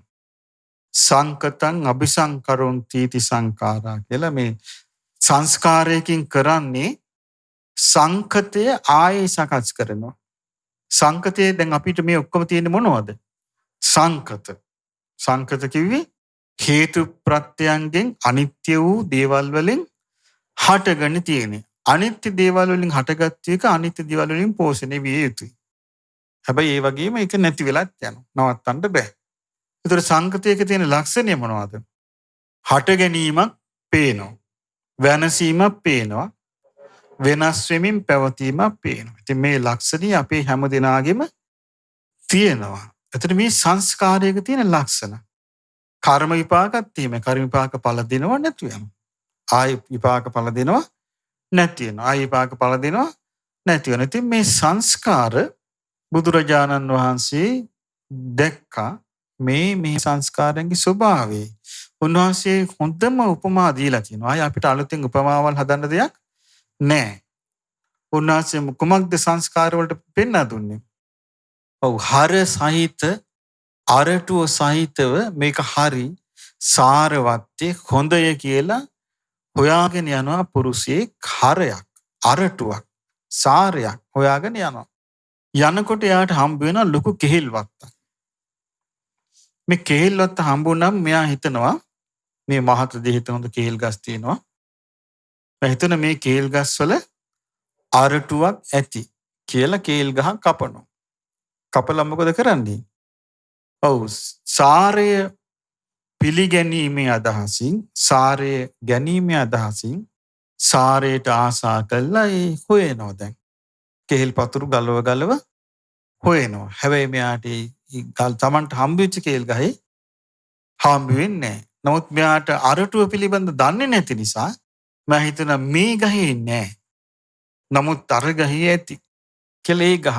එහෙම තමයි අපි මේ භවයෙන් භවය ආවේ. මේ ජීවිතේ අපිට අපි හිතන දේ නැහැ. එහෙනම් අපි හිතනවා මේ ජීවිතේ නැතිදී ඊළඟ ජීවිතේ ඇති. කියලා තමයි අපි ඊළඟ ජීවිතයට යන්නේ. ඊළඟ ජීවිතය ලැබුණාම අපි හිතනවා මේ ජීවිතේ නෑ ඊළඟ ජීවිතය ඇති. මේම තමයි මේ සංස්කාරවල අවසානයක් නැතුව මේ පැටලි මේ මිනිස්සයා හැමෝම යන්නේ. ඉතින් බුදුරජාණන් වහන්සේ දැක්ක මේ ස්වභාවය. දැකලා උන්වහන්සේ වදාලා මේ සංස්කාරයන් කෙරෙහි යා සතුටු වෙනවා අභිනන්දති. අභිවදති. අජ්ජෝසාය චිත්තති. සංස්කාර සතුටින් පිළිගන්නවා. සතුටින් අගය කරනවා. එහි සිත බැස ගන්න. එතකොට නන්දි ආස්වාදින් සතුටු වීම ඇති වෙනවා. උපාදානය ඇති වෙනවා මොකද වෙන්නේ? ආයතින් භවයක් හැදිලා මේක යනවා සංස්කාර වල පැවැත්ම යනවා. ඉතින් බුදුරජාණන් වහන්සේ පෙන්වා දෙනවා මේ සංස්කාරයන් අස්තංගමයට නැතිවීමට අභාවයට යෑමට මොකද්ද වෙන්න ඕන? සතුටින් පිළිගන්නේ ආගේ කරන්නේ හිත බැස ගන්නෑ. එතකොට ඒ කෙරේ ආස්වාදය හටගන්නේ නෑ. එතකොට මේ උපාදාන නැති වෙනවා. මේ සංස්කාරයන්ගේ පැවැත්ම නැතු යනවා. ඉතින් උන්වහන්සේ විස්තර කළා මේ මෙහෙම දැක්කා කිව්වා. ඊට පස්සේ බුදුරජාණන් වහන්සේ වදාලා වච්ච විඥානෙත් දැක්කා කිව්වා. මේකයි විඥානය කියලා. උන්වහන්සේ විඥානෙ දැක්කා. හරියටම දැක්කා. උන්වහන්සේ ඒකයි විඥානය ගැන උපමාවක් දේශනා කළේ. මොකද්ද? සිව්මන් සලක ඉන්න විඥාකාරී. මේ විඥාකාරයා එනේන ජනතාවට විඥා පෙන්නනවා. එතකොට මේ විඥා දිහා බලාගෙන ඉන්න සාමාන්‍ය ජනයා දකින්නේ මේ නැති දෙයක් තියනවා කියලානේ පේන්නේ. දැන් බලන්න මේ නැති මම අපිට මම පේනවනේ. මගේ කියලා එකක් අපිට පේනවනේ. මගේ පැවැත්ම නැති දෙයක් නේ. ඒ පේනවනේ දැන් අපිට ඒක. එතකොට බලන්න මේ ඒක මවලා දීලා තියෙන්නේ කවුද? විඥානෙ විසින්. මවලා දීලා තියෙන්නේ. ඊළඟට මේ පරිසරය තුල ඒකනේ මේ කෙලෙස් ඔක්කොම හටගන්නේ. විඥානෙ එක එක විදියට මවලා දෙන. බුදුරජාණන් වහන්සේ දැක්ක මේකේ ස්වභාවය. දැන් මේ මායා රූපී විඥානයේ ස්වභාවය බීජයක් පැලවෙන ස්වභාවය. උන්වහන්සේ දැක්ක මේ විඥානයේ පවතින්නේ රූපේ බැසගෙන, විඳීමේ බැසගෙන, සංඥාවේ බැසගෙන, සංස්කාරයේ බැසගෙන, තෘෂ්ණාවෙන් පෝෂණය වෙවි. මේ විඥානේ පවතින්නේ. ඉතින් උන්වහන්සේ මේ විඥානයේ ස්වභාවය හොඳට දැක්කා. දැකලා වච්චට කියනවා වච්ච මේ විඥානයේ හොඳට මං දැක්කා. මේ විඥානේ පැවැත්ම හටගන්න විදියක් දැක්කා කිව්වා. ඇයි විඥානේ සතුටින් පිළිගන්නවා. මමයේ මගේ කියලා පිළිගන්නවා, අගය කරනවා. එතකොට ආස්වාදය හට ගන්නවා. එතකොට ඒ ආස්වාදයෙන් උපාදානය හට ගන්නවා. උපාදානෙන් කර්ම විපාක හට ගන්නවා. ජරා මරණ වලට යනවා. විඥානේ පැවැත්ම මෙහෙම වෙන්නේ කියනවා.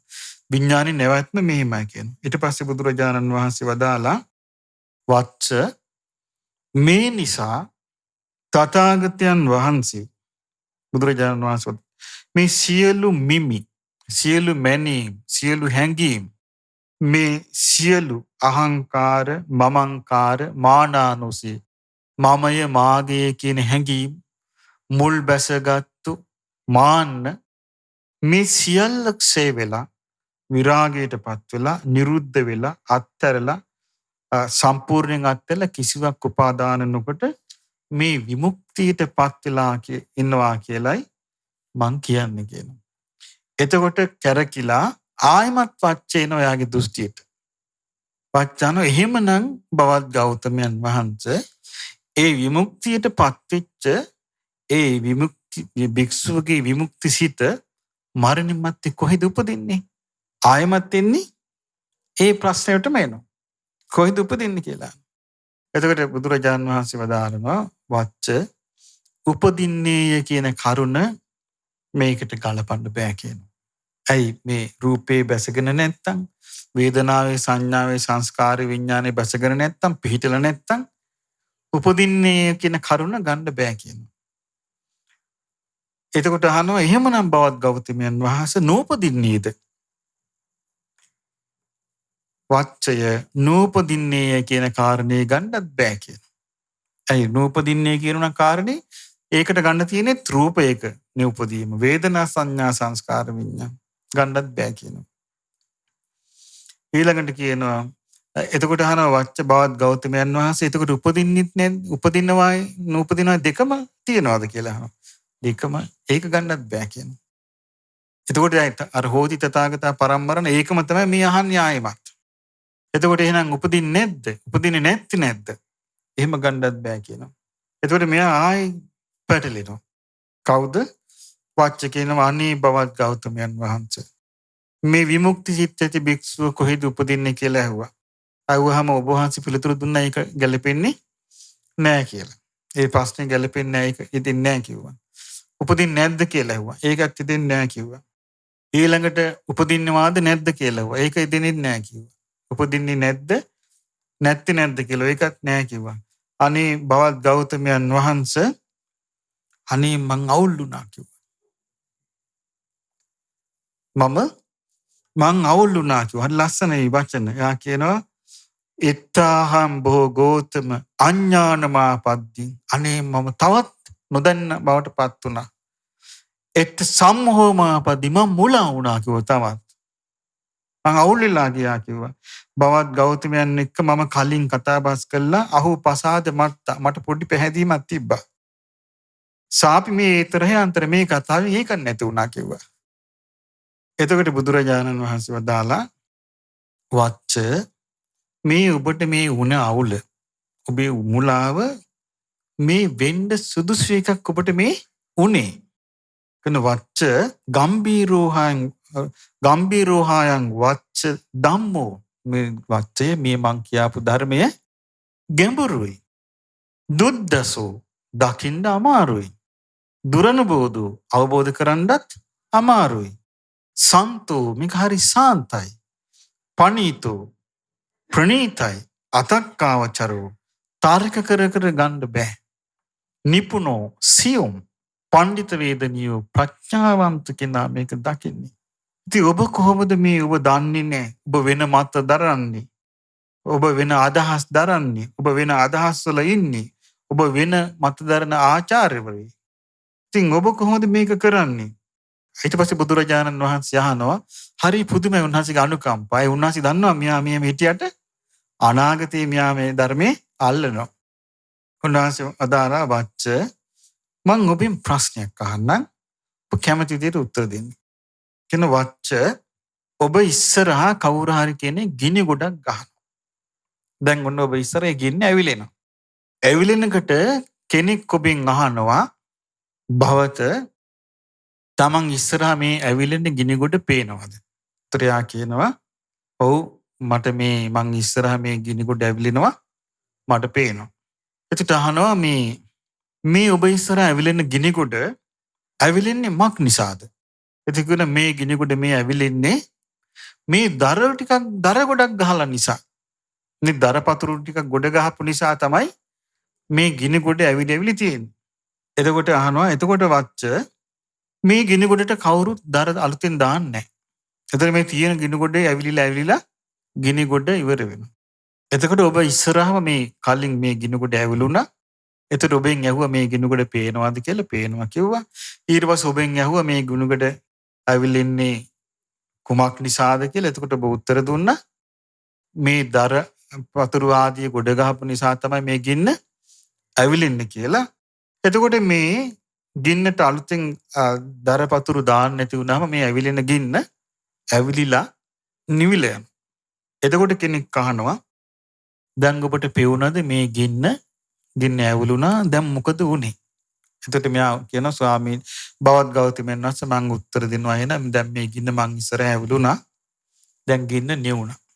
එතකොට එයාගෙන් අහනවා එහෙනම් බවත මේ ගින්න ඇවිලුණාද? ඒ ඇවිලිච්ච ගින්න නිවුණාද? නිවිච්ච ගින්න කොහෙටද ගියේ? නිවිච්ච ගින්න නැගෙනහිරට ගියාද? බටහිරට ගියාද? උතුරට ගියාද? දකුණට ගියාද කියලා ඔබෙන් ඇහුවොත් අනේ බවත් ගෞතමයන් වහන්සේ ඒ වචනේ එතනට ගලපන්න බෑ කිව්වා. මං එහෙනම් උත්තර දෙන්නේ මේ ගින්න ඇවිලෙන්න උපකාරක ධර්ම තියෙනකන් විතරයි මේ ගින්න ඇවිලුනේ. ගින්නට තියෙන උපකාරක ධර්ම නැති වුණාම ගින්න නිවිලා ගියා. ඒක උතුරට දකුණට ගියාද කියන කතාව එතනට ගැලපෙන්නේ නෑ කිව්වා. බුදුරජාණන් වහන්සේ දාලා වච්ච ඔය විදියමයි කිව්වා. ඔය විදියමයි කිව්වා. වච්ච තථාගතයන් කියලා තථාගතයන් වහන්සේ කියලා නැත්තම් රහත් භික්ෂුව කියලා කෙනෙක් පණවනවා නම් පණවන්න තියෙන්නේ රූපෙ දිහා බලලා. රූපෙ දිහා බලලා තමයි මේ තථාගතයන් වහන්සේ කියලා පණවන්න තියෙන්නේ. තං රූපං තථාගතස්ස පහේනං. ඒ රූපය තථාගතයන් වහන්සේට ප්‍රහාණයි. දැන් තථාගතයන් වහන්සේ රූපේ තුලින් වැඩ හිටියට රූපේ ප්‍රහාණයි. ඇයි රූපේ අවබෝධ කළා? රූපේ සමුදය ප්‍රහාණය කළා. රූපේ නිරෝධය සාක්ෂාත් කළා. රූපයක් නැහැ. අල්ලගත් රූපයක් නැහැ. ආස්වාදයෙන් බැඳිච්ච රූපයක් නැහැ. මමය මාගේ කියලා ගත්තු දෙයක් නැහැ. ඒක ලෝක සම්මුතියෙන් තියෙනවා තථාගතයන් වහන්සේ කියලා මයින රූපයක්. මොකද ඒ රූපේ තුල තථාගතයන් වහන්සේ රූපේ ග්‍රහණය කළා නැහැ. එතකොට බුදුරජාණන් වහන්සේ වදාලා ඒ රූපේ තථාගතයන්ට ප්‍රහාණය වෙලා තියෙන නැවත කවදාවත් ඒ රූපේ හටගන්නේ කවදාවත්ම හටගන්නේ අනභවකතං අභාවයට පත් වෙලා ආයතින් අනුපාද ධම්මත්තේ කිසි දවසක ඒ රූපේ හටගන්නේ. රූප සංඛා විමුක්තෝ රූපේ අවබෝධ කළා රූපෙන් නිදහස් වෙලා ඉන්නේ. කියනවා රූප සංඛා විමුක්තෝ කෝ වච්ච තථාගතෝ තථාගතයන් වහන්සේ රූපය අවබෝධ කරලා නිදහස් වෙලා ඉන්නේ. තථාගතෝ ගම්බීරෝ ඒ නිසායි තථාගත ස්වභාවය ගැඹුරුයි. අප්පමෙය්‍යෝ ප්‍රමාණයක් කරන්න බෑ කියනවා. ඒ ප්‍රමාණයක් කරන්න මනින්න ඕනි. මයින්ඩ් එකක් නැහැ. දුප්පරියෝගෝ ඒ කියන්නේ මිම්මක් මයින්ඩ් බෑ. ප්‍රමාණ කළ පමණක් කරන්න බෑ. දැනගන්න බෑ එතකොට. මෙච්චර ප්‍රමාණයයි මෙච්චර ප්‍රමාණයයි කියලා දැනගන්න දැන්. නැත්තම් අනිත් ඕනම සත්‍යයකගේ ප්‍රමාණය මයින්ඩ් පුළුවන්. මේ මයින්ඩ් මොකෙන්ද? රූපේ, වේදනාවේ, සංඥාවේ, සංස්කාර විඥානෙ. ඒ මොකක්වත් නැත්තම් ඒ කොහොම අතහැරලා ඒකෙන් නිදහස් වෙලා නම් මොකුත් නැහැ. ඊට පස්සේ බුදුරජාණන් වහන්සේ වදාලා සය්‍යථාපි මහා සමුද්දෝ මහා සාගරේ වගේ කිව්වා. ඒ නිසා තථාගතයන් වහන්සේට උපදින්නේ යනවාද? ප්‍රශ්නේ ගැලපෙන්නේ නැහැ කිව්වා. උපදින්නේ නැත කියන එක ගැලපෙන්නේ නැහැ කිව්වා. උපදින්නේ නැහැ කියන එක ගැලපෙන්නේ නැහැ. උපදින්නේ නැති නැහැ කියන එක ගැලපෙන්නේ නැහැ කිව්වා. ඒ නිසා කියනවා මේ වච්ච තථාගතයන් වහන්සේව යම් කිසි දෙයකින් පණවනවා නම් එක්ක පණවන්න තියෙන යම් වේදනාවකින් විඳීමකින් භාග්‍යවතුන් වහන්සේ සතුටින් වැඩ ඉන්නවා. නැත්නම් භාග්‍යවතුන් වහන්සේ පීඩාවක් මේ කට්ටිය ඇති කරලා තියෙන මොන හරි කියන්න තියෙන මොකෙන්ද?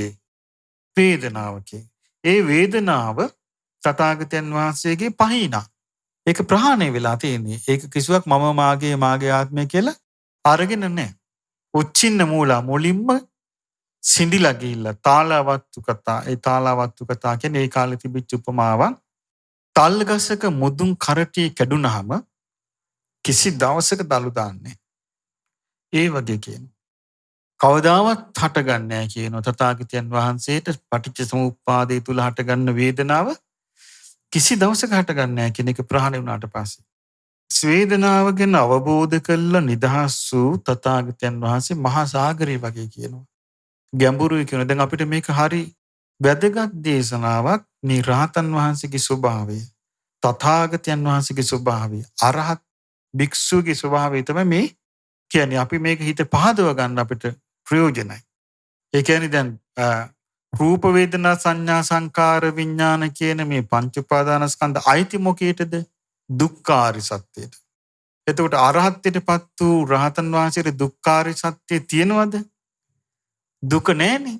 දුකෙන් නිදහස් නේද? දුකට හේතුව තියෙනවද? දුකේ හේතු වෙන නිදහස්නේ. දුක්ඛ නිරෝධය තියෙනවා. දුක්ඛ නිරුද්ධ වෙච්ච බව තියෙනවා. දුක්ඛ නිරෝධය සාක්ෂාත් කරලා තියෙනවා. දුක්ඛ නිරෝධ ගාමිනී ප්‍රතිපදා සම්පූර්ණ කරලා තියෙනවා. ඒ නිසා බුදුරජාණන් වහන්සේ දේශනා කරනවා මේ වේදනාව තමයි මයින්වන මයින්ඩ් තියෙන්නේ. ඒක තථාගතයන් වහන්සේට ප්‍රහාණයි. සංඥාවකින් තමයි තථාගතයන් වහන්සේව මනින්න තියෙන්නේ. පණවන්න තියෙන්නේ. මේ සංඥාව තථාගතයන් වහන්සේට ප්‍රහාණය කළා තියෙන්නේ කියනවා. ඒ නිසා මේ ආයි කවදාවත් මේ සංඥාව හටගන්නේ නැහැ කියනද? යම් දවසක අරහත්ත්වයටපත් වුණාද, නිකලෙස් වුණාද, ඒ නිකලෙස් වීම තුල සියලුම රූපයෙන්, වේදනාවෙන්, සංඥාවෙන්, සංස්කාරයෙන්, විඥාණයෙන් නිදහස් වුණානේ. ඒක කවදාවත් ආයි පටිච්ච සමුප්පාදයක් හටගන්නේ නැහැ. ඒ නිසා මහා සාගරය වගේ කියනවා, ගැඹුරුයි කියනවා. මනින්න බෑ කියනවා. ඊළඟට බුදුරජාණන් වහන්සේ වදාලා සංඥාව, සංස්කාර තථාගතයන් වහන්සේ මයින්වන කෙනෙක් යම් කිසි සංස්කාරයකින් ඒ සංස්කාරයත් තථාගතයන් වහන්සේට ප්‍රහාණය වෙලා තියෙනවා. ඒ නිසා ඒ තථාගතයන් වහන්සේගේ සංස්කාරය නැවත හටගන්නේ නැහැ. එතකොට සංස්කාරය අවබෝධයෙන්ම සංස්කාරය අවබෝධ කළ සංස්කාරය නිදහස් වෙච්ච තථාගතයන් වහන්සේගේ ස්වභාවය ගැඹුරුයි. කුමක් වගේද? මහා සාගරය වගේ කියනවා. ඒ මහා සාගරයට මිම්මක් මෙච්චර ජල බිඳු තියෙනවා. මෙච්චර කියලා අපිට මයින්ඩ් පුළුවන්ද? ලෝකෙ මයින්ඩ් බෑ.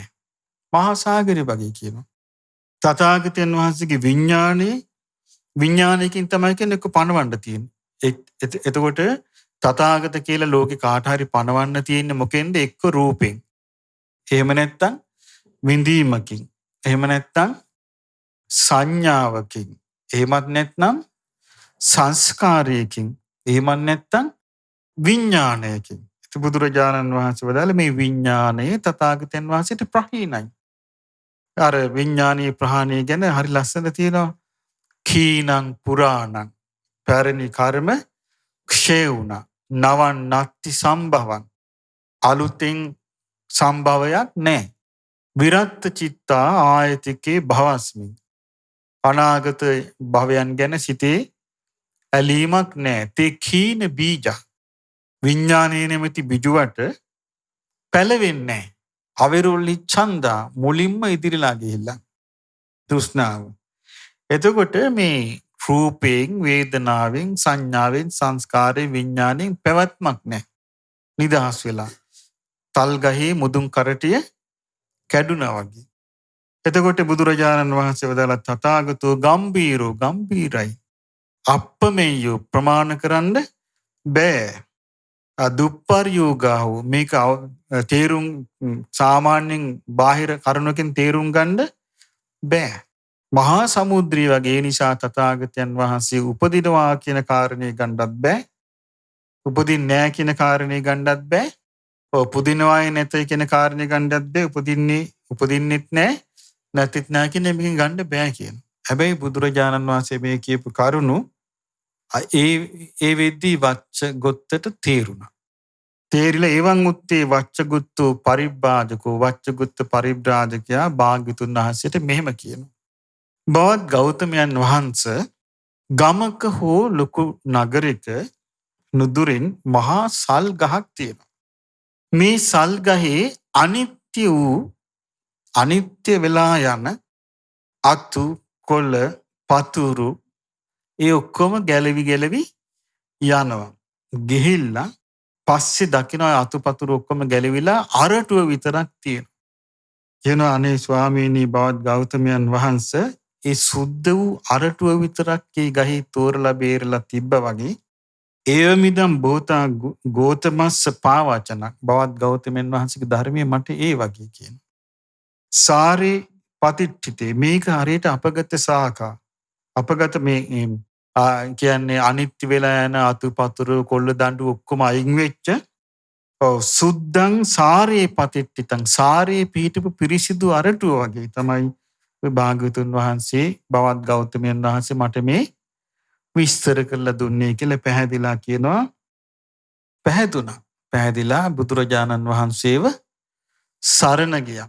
ධර්මයේ සරණ ගිහිල්ලා ආර්ය ශ්‍රාවක සංඝයා සරණ ගිහිල්ලා උපාසකම්මම් බවං ගෝතමෝ ධාරේතු අජ්ජතග්ගේ පානුපේතං සරණං ගතං ස්වාමීනි අද පටන් මම දිවි ඇති තුරා භාග්‍යවතුන් වහන්සේ ධර්මයේ සංඝයා සරණ ගිය උපාසකෙක් හැටියට පිළිගන්නාසේක්වා කිව්වා. එතකොට එහෙම තමයි මේ වච්ච බුදුරජාණන් වහන්සේව සරණ ගියේ. ඉතින් මේ විදිහේ සරණ යෑමක් ඒ වච්චගේ ජීවිතයට වෙච්ච ලොකු ලාභයක්. දැන් අපිත් බුදුරජාණන් වහන්සේව සරණ ආයුත්තේ මේ විදිහට කල්පනා කළා නේද? දැන් බලන්න මේ වච්චර තරම් අරුබුද ගොඩාක් අපිට තිබ්බෙත් නැහැ. මේ වච්චර කොයිතරම්ද එක ප්‍රශ්නයකට උත්තරයක් දෙනකොට ඒ ප්‍රශ්නෙම වෙන ස්වරූපයකින් ආයෙ කැරකිලා එනවා. ඒකට උත්තරයක් දෙනකොට ආයෙ ඒ ප්‍රශ්නෙම වෙන ස්වරූපයකින් කැරකිලා එනවා. නමුත් එහෙම මිනිසයාත් අන්තිමට හිත පහද ගත්තා. යාට අන්තිමට තේරුණා මේ බාහිර ඔක්කොම කතා බතා මොනවා වගේද? ලොකු සාල වෘක්ෂයක අනිත්‍ය වෙලා යන අතුපතර වගේ කියලා දැක්කා. ඒ ගහේ තියෙන මේ පොත්ත වගේ එලේ වගේ දැක්කා. බුදුරජාණන් වහන්සේගේ දේශනාව උන්වහන්සේගේ අවබෝධය දැක්කා. ඒකේ තියෙන අරටුව වගේ. එයාට හිතෙච්ච උපමාවේ. ඒ නිසා පින්වත්නි අපිත් මේ බුදුරජාණන් වහන්සේ කෙරෙහි චිත්ත ප්‍රසාදය ඇති කරගෙන උන්වහන්සේ වදාළ මේ ධර්මයේ ගැන චිත්ත ප්‍රසාදය ඇති කරගෙන අනිත් එක මේක හරි විස්මයජනකයි. ඒ කියන්නේ මේ ලෝකයේ මේ යම් තැනක රූපයක පැවැත්මක් නැද්ද? විඳීමක පැවැත්මක් නැද්ද? සංඥාවක් නැද්ද? සංස්කාරික පැවැත්මක් නැද්ද? විඥානික පැවැත්මක් නැද්ද? යම් තැනක පඨවි ආපෝ තේජෝ වායු ආකාශ විඥාන නැද්ද? ඒබඳු තැනක් සාක්ෂාත් කරලා ඒබඳු තැනකට යන්න ශ්‍රාවක ජනයාව පොළඹවලා ඒ තැනට යන්නේ මෙහෙමයි කියලා කියා දීපු වෙන ශාස්ත්‍රුන් වහන්සේ නමක් මේ ලෝකේ නැහැ. ලෝකෙ කිසි අනික වෙන්නත් බෑ. ඒ නිසා ඒබඳු ශාස්ත්‍රුන් වහන්සේ නමක් අපි ගුණ දෙන පැහැදිලා අවබෝධයෙන්ම අපට සරණ ගිහින් මේ ගෞතම බුදුරජාණන් වහන්සේගේ ශාසනයේ උතුම් ධර්මය අවබෝධ කරගන්නට වාසනාව ලැබේවා. සාදු සාදු සාදු මෙවැනි වටිනා ධර්මදේශනා නැරඹීමට ශ්‍රද්ධා YouTube චැනලය සබස්ක්‍රයිබ් කර සීනුව ලකුණ ඔබන්න.